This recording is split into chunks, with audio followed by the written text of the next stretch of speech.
നമ്മൾ പാർട്ട് 1 പറഞ്ഞത് സിമ്പിൾ പൊസിഷനിൽ സോൾഡിൻ്റെ ബേസ് എച്ച് പിയിൽ റെസ്റ്റ് ചെയ്യുന്ന കേസാണ്. അതായത് ബേസ് എന്ന് പറഞ്ഞു കഴിഞ്ഞാൽ അതിൻ്റെ ഏറ്റവും ബോട്ടം സൈഡിലുള്ള എൻഡ് ഫേസ്. അപ്പോൾ അങ്ങനെ ഒരു സോളിഡ് ബേസിൽ റെസ്റ്റ് ചെയ്താൽ ബേസ് എച്ച് പിയിൽ റെസ്റ്റ് ചെയ്താൽ അതിൻ്റെ ടോപ്പ് വ്യൂ എന്തായിരിക്കും? ആ ബേസിൻ്റെ ഷേപ്പ് ആയിരിക്കും. എക്സ് ലൈനിൻ്റെ താഴെ നമ്മൾ ആരെ വരയ്ക്കും? ആ ബേസിൻ്റെ ഷേപ്പ് എന്താണോ അത് വരയ്ക്കും. അതൊരു ഹെക്സഗണൽ പ്രിസമോ പിരമിഡോ ആണെങ്കിൽ ഹെക്സഗൺ വരയ്ക്കും.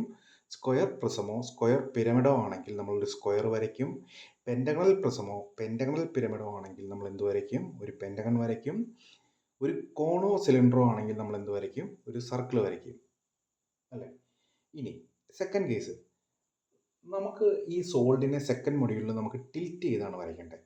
അങ്ങനെ ടിൽറ്റ് ചെയ്യുമ്പോൾ ജനറലി നമ്മൾ ക്വസ്റ്റ്യനിൽ ഒന്നും പറഞ്ഞിട്ടില്ലെങ്കിൽ നമ്മൾ റൈറ്റ് സൈഡിലേക്കാണ്, നമ്മുടെ റൈറ്റ് ഹാൻഡ് സൈഡിലേക്കാണ് അതിനെ ടിൽറ്റ് ചെയ്യുന്നത്. അങ്ങനെ ടിൽറ്റ് ചെയ്യുമ്പോൾ ഒരു സോളിഡ് അടിയിൽ ടച്ച് ചെയ്തിരിക്കുമല്ലേ ബേസ്, ആ ബേസിൻ്റെ എഡ്ജിലോ ആവാം അല്ലെങ്കിൽ കോർണറിലോ ആവാം ടിൽറ്റ് ചെയ്യുന്നത്. അതല്ലെങ്കിൽ അതെന്ത് ചെയ്യാം? It may be lying on the lateral face. അപ്പോൾ ഈ 3 കേസുകൾ ഏതൊക്കെയാണ്? ടിൽറ്റ് ചെയ്യുമ്പോൾ ഒന്നല്ലെങ്കിൽ അതിൻ്റെ ബേസ് എഡ്ജിലാവാം, അല്ലെങ്കിൽ ബേസ് കോർണറിലാവാം, അതല്ലെങ്കിൽ it may be lying on lateral face. കോണിനും സിലിണ്ടറിനും ലാറ്ററൽ ഫേസ് ഇല്ലാത്തത് കൊണ്ട് നമ്മളതിന് ജനറേറ്റർ എന്നാണ് പറയുക. അതിൻ്റെ സൈഡിലുള്ള, കാരണം അവിടെ ലാറ്ററൽ എഡ്ജസ് ഇല്ലല്ലോ, സ്മൂത്ത് അല്ലേ. അപ്പോൾ നമ്മളതിനെ ജനറേറ്റർ എന്നാണ് പറയുക.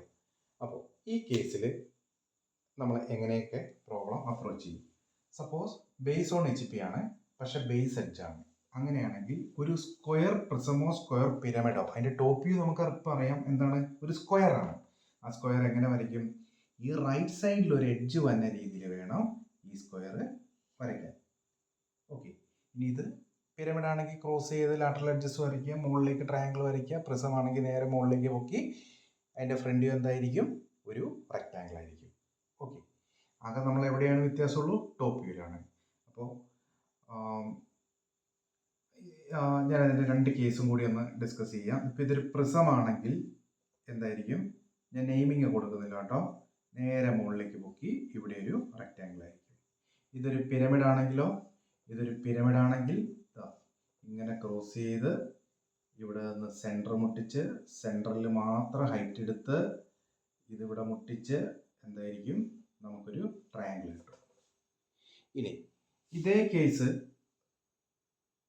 റെസ്റ്റിംഗ് ഓൺ കോർണർ ആണെങ്കിലോ, റൈറ്റ് സൈഡിൽ ഒരു കോർണർ വരണം. അപ്പോൾ അങ്ങനെ വരാൻ വേണ്ടിയിട്ട് നമ്മൾ എന്ത് ചെയ്യണം? നമ്മളൊരു എക്സ് വൈ ലൈനിൽ ഒരു പാരലായിട്ടൊരു ലൈൻ വരച്ചിട്ട് അവിടെ ഒരു പോയിന്റ് എടുക്കുക. ആ പോയിന്റിൽ പ്രൊട്ടാക്ടർ വെച്ചിട്ട് ഇപ്പുറത്തെ സൈഡിലേക്ക് 45, ഇപ്പുറത്തെ സൈഡിലേക്ക് 45 വെച്ചിട്ട് എന്ത് ചെയ്യുക? അതിൻ്റെ എഡ്ജസ് വരയ്ക്കുക. ഇനി എന്ത് ചെയ്യുക? ഇവിടെ നിന്ന് 90 എടുക്കുക, ലെങ്ത് വരയ്ക്കുക, ബേസ് എഡ്ജിൻ്റെ ലെങ്ത് വരയ്ക്കുക. 90 എടുക്കുക, ബേസ് എഡ്ജിൻ്റെ ലെങ്ത് വരയ്ക്കുക. ഇപ്പോൾ നമുക്ക് സൈഡിൽ എന്ത് കിട്ടി? കോർണർ കിട്ടി. ഈ കോർണറിനെ ബേസ് ചെയ്തിട്ട് എന്ത് ചെയ്യുക? നമ്മൾ പ്രിസം ആണെങ്കിൽ പ്രിസം വരയ്ക്കുക. നോക്കിക്കേ, ഇവിടെ ഒരു കോർണർ ഇല്ല, അപ്പം നമ്മൾ ഇവിടെ നിന്ന് വരച്ചിട്ടില്ല. കോർണർ എവിടെയൊക്കെ ഉണ്ടോ അവിടെ നിന്നെല്ലാം എന്ത് ചെയ്യണം? നമ്മൾ പ്രൊജക്റ്റ് ചെയ്യണം. പ്രൊജക്റ്റ് ചെയ്തിട്ട് പ്രിസം ആണെങ്കിൽ മുകളിലേക്ക് ഫുള്ള് വരയ്ക്കുക. പിരമിഡ് ആണെങ്കിൽ എക്സ് വൈയിൽ മുട്ടിച്ചേർത്തിട്ട് മിഡ് പോയിന്റ് എവിടെയാണോ ആ മിഡ് പോയിന്റിൽ മാത്രം ഹൈറ്റ് എടുക്കുക. ഇൻ ദ സിമിലർ വേ ഒരു പെൻറ്റഗൺ ആണെങ്കിൽ നമുക്ക് എന്ത് ചെയ്യാം? ഒരു പെൻറ്റഗൺ ആണെങ്കിൽ റെസ്റ്റിംഗ് ഓൺ എഡ്ജ് അല്ലെങ്കിൽ ലൈങ് ഓൺ ലാറ്ററൽ ഫേസ് ആണെങ്കിൽ റൈറ്റ് സൈഡിൽ ആര് വരണം? ഒരു എഡ്ജ് വരണം. ഈ എഡ്ജിൽ നിന്നും നമ്മൾ എന്ത് ചെയ്യണം? 108 എടുത്തിട്ട്, പെൻറ്റഗൺ ആണെങ്കിൽ എന്ത് ചെയ്യണം? 108 എടുത്തിട്ട് ലൈൻ വരയ്ക്കുക. ഇവിടെ 108 എടുത്തിട്ട് ലൈൻ വരയ്ക്കുക. ഇവിടെ നിന്ന് 108 എടുത്തിട്ട് വരയ്ക്കുക. 108 എടുത്ത് വരയ്ക്കുമ്പോൾ നമുക്ക് ഇവിടെ എന്ത് കിട്ടും? ഒരു പെൻറ്റഗൺ കിട്ടും. ആ പെൻറ്റഗണിൻ്റെ എഡ്ജ് എവിടെയാണ്? റൈറ്റ് സൈഡിലാണ്. ഇനി അടുത്ത സെറ്റിൽ ഇതിനെ ടിൽറ്റ് ചെയ്താൽ എന്താവും? ഇത് റെസ്റ്റിംഗ് ഓൺ എഡ്ജ് ആവും. നമുക്ക് അടുത്തത് റെസ്റ്റിംഗ് ഓൺ കോർണർ ആണ് വേണ്ടേ. അപ്പോൾ റെസ്റ്റിംഗ് ഓൺ കോർണർ ആണെങ്കിൽ എന്ത് വേണം? റെസ്റ്റിംഗ് ഓൺ കോർണർ ആണെങ്കിൽ ഈ സൈഡിൽ എഡ്ജ് വന്നിട്ട് ഇവിടെ നിന്ന് 108 വരയ്ക്കുക, ഇവിടെ നിന്ന് 108 വരയ്ക്കുക. അങ്ങനെ 108 വരച്ച് നമ്മൾ പോയി കഴിയുമ്പോൾ നമുക്ക് എന്ത് കിട്ടും? നമുക്ക് ഇവിടെ ഒരു പെൻറ്റഗൺ കിട്ടും. ആ പെൻറ്റഗണിൻ്റെ ഒരു കോർണർ എവിടെയായിരിക്കും? ആ കോർണർ റൈറ്റ് സൈഡിലായിരിക്കും. അപ്പോൾ ഇതുപോലെ ഏത് സോളിഡും ഏത് സോളിഡ് നമ്മളപ്പോൾ അതിൻ്റെ നോട്ട്സ് ഷെയർ ചെയ്തിട്ടുണ്ട്. അപ്പോൾ ആ നോട്ട്സ് ക്ലിയർ ആയിട്ട് നോക്കുക. Simple position. കാരണം ഇത് തെറ്റിപ്പോയാൽ നിങ്ങൾ എന്ത് വരച്ചു വെച്ചിട്ടും കാര്യമില്ല. നിങ്ങൾ പെർഫെക്റ്റ് ആയിട്ട് വരച്ചു എന്ന് വിചാരിച്ച് നിങ്ങൾ ഇറങ്ങും. ഈ സിമ്പിൾ പൊസിഷൻ തെറ്റിപ്പോയി കഴിഞ്ഞാൽ നിങ്ങൾക്ക് കിട്ടാൻ പോകുന്നത് വളരെ നിസ്സാരമായ മാർക്കായിരിക്കും.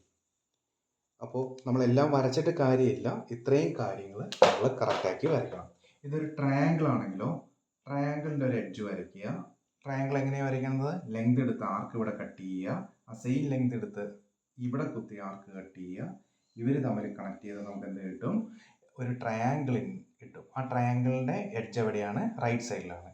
നെക്സ്റ്റ് ഫിഗറിൽ ടിൽറ്റ് ചെയ്താൽ ഇത് എന്തിലാവും? എഡ്ജിലാവും. അപ്പോൾ കോർണർ വന്നിങ് എന്ത് ചെയ്യണം? എഡ്ജ് ഇവിടെ വരയ്ക്കണം. എഡ്ജ് ഇവിടെ വരച്ചതിന് ശേഷം ഇവിടെ കോമ്പസ് കുത്തി ഒരു പോയിന്റിൽ കോമ്പസ് കുത്തി ആർക്ക് വരച്ചു. ഈ പോയിന്റിൽ കുത്തി കോമ്പസ് കുത്തി ആർക്ക് വരച്ചു. ഇവർ തമ്മിൽ കണക്ട് ചെയ്തു. ഇപ്പോൾ നമുക്ക് ഇവിടെ എന്ത് കിട്ടി? റൈറ്റ് സൈഡിൽ കോർണർ കിട്ടി. ദ സെയിം വേ ഹെക്സഗൺ ആണെങ്കിലോ ഈ സൈഡിൽ ഒരു എഡ്ജ് വരച്ചു. ഹെക്സഗണിൻ്റെ ആംഗിൾ എത്രയാണ്? 120. 120 എടുത്തിട്ട് ഇത് വരച്ചു. ഇവിടെ നിന്ന് 120 എടുത്തിട്ട് വരച്ചു. 120 എടുത്തിട്ട് വരച്ചു. 120 എടുത്തിട്ട് വരച്ചു. നമുക്കൊരു ഹെക്സഗൺ കിട്ടി. ആ ഹെക്സഗണിൻ്റെ റൈറ്റ് സൈഡിൽ ആര് വന്നു? ഒരു എഡ്ജ് വന്നു. ഇനി ഒരു കോർണർ ആണെങ്കിലോ ഒരിക്കലും പാരലായിട്ട് വരയ്ക്കുക. പാരലാക്കി വരച്ചതിന് ശേഷം 120 ഈ കോണിൽ നിന്ന് എടുക്കുക. 120 ഈ കോണിൽ നിന്ന് എടുക്കുക. 120 ഇവിടെ നിന്ന് എടുക്കുക. 120 ഇവിടെ നിന്ന് എടുക്കുക.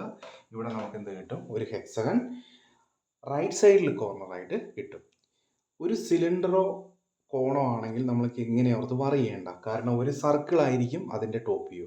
ആ സർക്കിൾ എങ്ങനെ വെച്ച് കഴിഞ്ഞാലും എന്തായിരിക്കും? സർക്കിൾ ആയിരിക്കും. അതിനെ ടിൽറ്റ് ചെയ്താൽ ആ സർക്കിളിൻ്റെ ഒരു പോയിന്റിലായിരിക്കും അത് ടച്ച് ചെയ്യുന്നത്. അപ്പോൾ ഇത് വളരെ ഇമ്പോർട്ടൻ്റ് ആണ്. ഈ ഒരു രണ്ട് കാര്യങ്ങൾ resting on base on HP ആണോ, ബേസ് എഡ്ജിലാണോ, ബേസ് കോർണറിലാണോ, പ്രിസമാണോ, പിരമിഡാണോ, ഇത്രയും കാര്യങ്ങൾ പെർഫെക്റ്റ് ആക്കിയതിന് ശേഷം മാത്രം സിമ്പിൾ പൊസിഷൻ വരയ്ക്കുക. അതല്ലാതെ നമ്മൾ എന്ത് വരച്ച് വെച്ച് കഴിഞ്ഞാലും അതിന് 0 മാർക്ക്.